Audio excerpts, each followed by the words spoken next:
시청자 여러분 안녕하십니까? BOA 모닝뉴스 시작합니다. 미국 정부가 블라디미르 푸틴 러시아 대통령이 독립을 인정하고 군사적 지원을 결정한 우크라이나 동부 반정부군 지역에 대한 제재를 발표했습니다. 미국인의 새로운 투자와 무역 등을 금지하면서 미국은 즉각 대응할 준비가 돼 있다고 강조했는데 토니 블링컨 국무장관은 왕이 중국 외교부 장관과의 통화에서 우크라이나 사태와 북한 문제 등을 논의했습니다. 첫 소식 박동정 기자가 보도합니다. 조 바이든 대통령은 21일 서명한 행정명령을 통해 블라디미르 푸틴 대통령이 독립을 인정한 우크라이나 동부 도네츠크와 루간스크 인민공화국에 대한 제재를 발표했습니다. 친러 분리주의자들이 자칭 공화국을 선포한 것으로 푸틴 대통령이 분리 독립을 승인하면서 평화유지군 파견을 결정한 것으로 바이든 대통령의 이번 제재에는 해당 지역에 대한 미국인의 새로운 투자와 무역, 자금 조달을 금지하는 조치가 담겼습니다. 미국 정부 고위 당국자들도 잇따라 우크라이나 사태와 관련한 러시아의 국제협정 위반에 대해 비판하고 미국의 대응 의지를 거듭 강조했습니다. 젠사키 백악관 대변인은 이날 러시아의 국제협정 위반에 대해 추가 조치를 예고하면서 즉각 대응할 준비가 돼 있다고 밝혔고 제이크 설리번 백악관 국가안보보좌관도 MBC 방송과의 인터뷰에서 러시아의 침공 가능성에 우려하면서 미국의 대응 의지를 분명히 했습니다. Every indication we see on the ground right now in terms of the disposition of Russian forces is that they are in fact getting prepared for a major attack on Ukraine. So we will not close the door on diplomacy. We will go the extra mile on diplomacy, but we are also prepared with our allies and partners to respond decisively if Russia attacks. 미국 정부 고위 관계자는 이날 전화 브리핑에서 러시아의 움직임에 대해 매우 실제적인 위협이라면서 푸틴 대통령이 평화 유지 역할이라는 명목 아래 부대들을 도네츠크와 루간스크에 배치하도록 명령했다고 말했습니다. 그러면서 푸틴 대통령의 발언은 러시아 안보에 관한 것이 아닌 우크라이나의 주권과 독립에 대한 직접적인 공격이라며 푸틴 대통령은 우크라이나가 역사적으로 러시아의 일부라고 여기고 있음을 분명히 했다고 지적했습니다. 이런 가운데 토니 블링컨 국무장관은 왕이 중국 외교 담당 국무위원 겸 외교부장과 우크라이나 사태와 북한 문제 등을 논의했다고 국무부가 밝혔습니다. 국무부는 21일 보도자료를 통해 두 장관이 전화 협의를 갖고 북한에서 전개되는 상황과 러시아의 우크라이나 공격에 대해 논의했으며 블링컨 장관은 특히 우크라이나의 주권과 영토 보존의 필요성을 강조했다고 전했습니다. BOA 뉴스 박동정입니다. 북한이 새해 1월 한 달 동안 7차례에 걸쳐 여러 종류의 미사일을 시험 발사한 것은 한국에 대한 직접적인 대량 살상 무기 공격 전략이 그대로 드러나 있다고 미국의 미사일 전문가가 지적했습니다. 특히 생화학 무기로 초기에 한국을 제압하고 미국과 일본의 참전을 저지하는 실전 능력을 구현했다고 보도했습니다. 조상진 기자가 보도합니다. 이언 윌리엄스 미국 전략국제문제연구소 CSIS 미사일 방어 프로젝트 부국장은 21일 BOA와의 인터뷰에서 북한이 새해 들어 잇따라 발사한 미사일들은 모두 결국 한국을 겨냥한 것이라고 지적했습니다.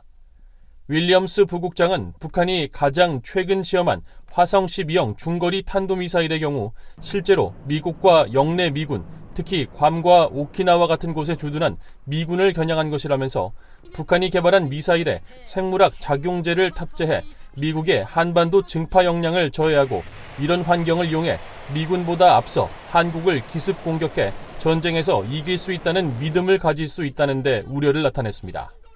You build ICBM capabilities to threaten the U.S. homeland so that you can deter the United States from intervening in a war. You be able to target U.S. forces in the region to slow those forces down. You hit Guam, you hit Okinawa, try and knock those things out before they can be brought to bear. You have an ability to strike Japan to keep the Japanese out. It's all about strategically isolating South Korea. 윌리엄스 부국장은 이어 북한의 핵탄두 소형화를 가장 우려하고 있다면서 이를 통해 북한은 실제 핵무기를 사용하지 않고 비축하면서 주변국의 핵 위협 수위를 끌어올리는 목적으로 사용하며 이득을 취하려 할 것으로 분석했습니다. 그러면서 올해 들어 계속된 북한의 일련의 미사일 시험과 변칙기동, 정확도 개선 등 기술 개발은 재래식 대량 살상무기 공격으로도 한국과의 전쟁에서 승산이 있다는 분석에 따른 것이라고 평가했습니다.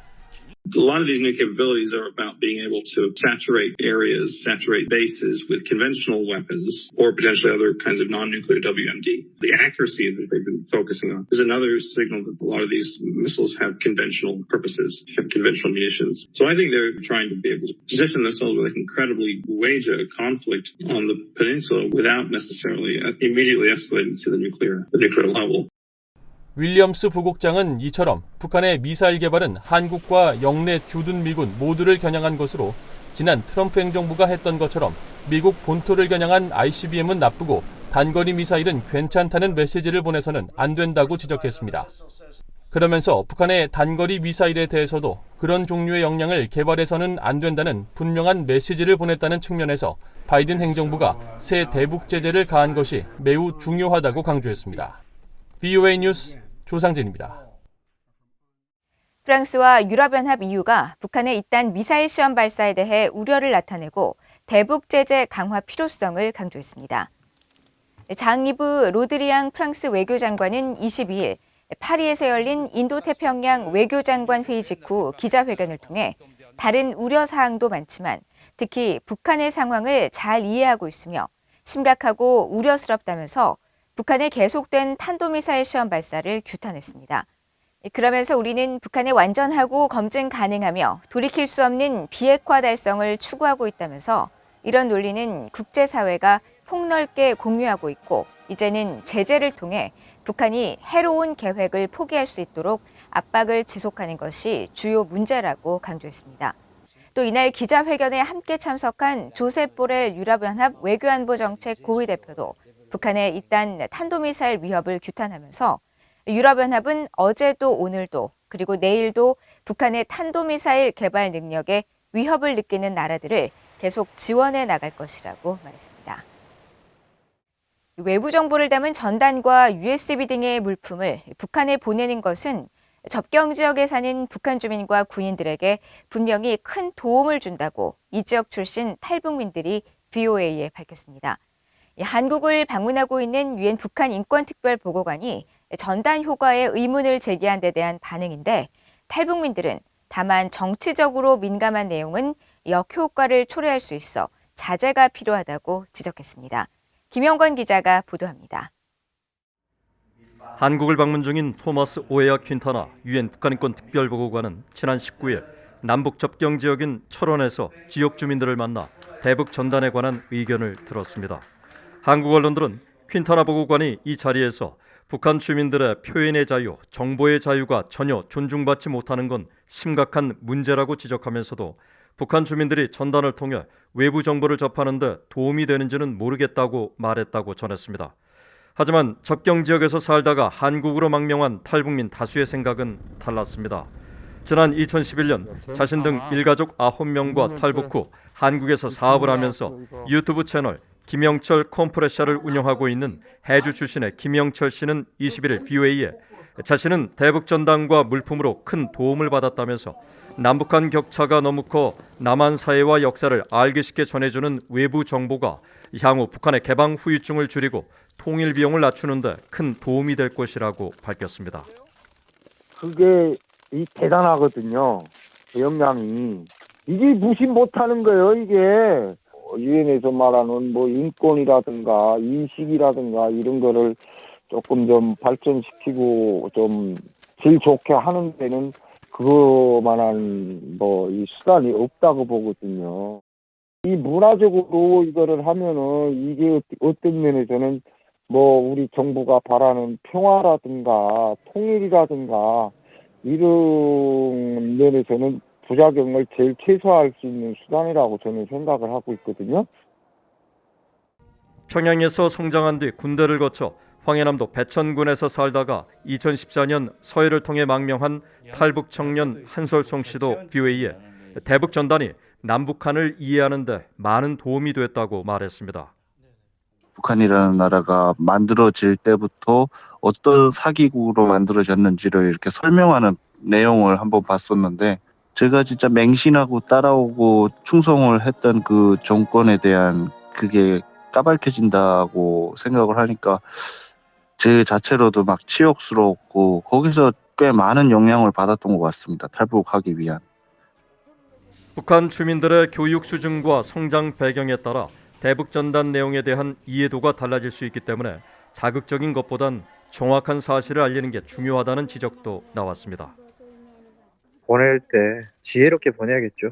거기에 막 자극적으로 김정은을 까는 얘기보다 어떤 공감대를 살 수 있는 그들의 마음을 얻으려고 저는 할 거예요. 대한민국의 경제력이라든가 그리고 뭐 한국의 실상을 좀 많이 들여보낼 것 같고 그런 게 좀 더 개인적으로 북한 군인들한테 많이 도움이 되지 않을까라는 생각이 듭니다.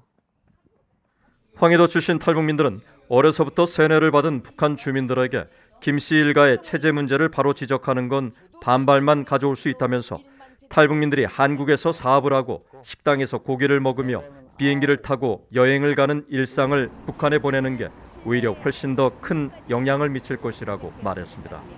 BA 뉴스 김영권입니다. 국제사회에서 북한 인권 문제를 앞장서 제기해왔던 유럽연합 EU가 올해도 유엔 인권이사회에 북한 인권 결의안을 제출할 것이라고 밝혔습니다. 제네바 주재 유럽연합 대표부는 22일 사회연결망 서비스 트위터를 통해 일주일 후 제49차 유엔 인권이사회가 시작된다며 이번 인권이사회에 북한의 인권 유린 상황을 담은 북한 인권 결의안을 제출할 예정이라고 전했습니다.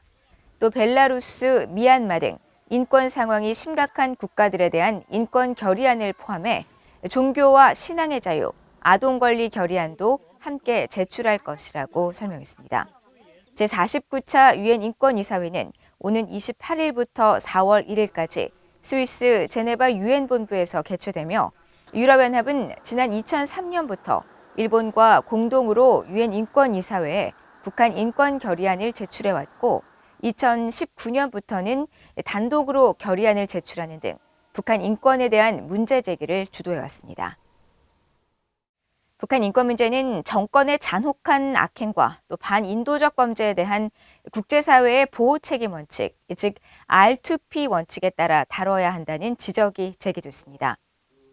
한국 내 북한 인권단체인 한반도 인권과 통일을 위한 변호사 모임 한변이 22일 주최한 북한 인권법 제정 6주년 기념 세미나에서 기조발전에 나선 박선기 유엔 국제형사재판소 재판관은 특정 국가가 집단 학살과 반인도적 범죄, 전쟁 범죄, 인종 청소 등으로부터 자국민을 보호하지 못할 때 국제사회가 해당 국가의 내정에 간섭할 수 있다는 R2P 원칙에 따라 북한 인권 문제에 즉각 개입해야 한다면서 이같이 주장했습니다.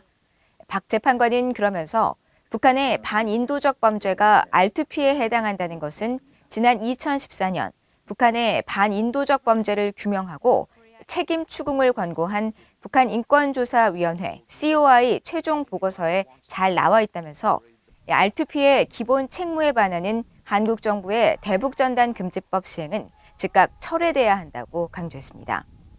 세미나에 참석한 한국국회 제1야당 국민의힘 소속 조태용 의원도 문재인 정부의 지난 5년은 북한 인권의 암흑기로 기억될 것이라고 주장하면서 사문화된 북한 인권법을 이행하고 국제 공조를 더욱 강화하며 북한 인권 실태 조사를 적극 추진해 나가야 한다고 강조했습니다. 이상으로 BOA 모닝뉴스를 모두 마칩니다. 시청해주신 여러분 고맙습니다.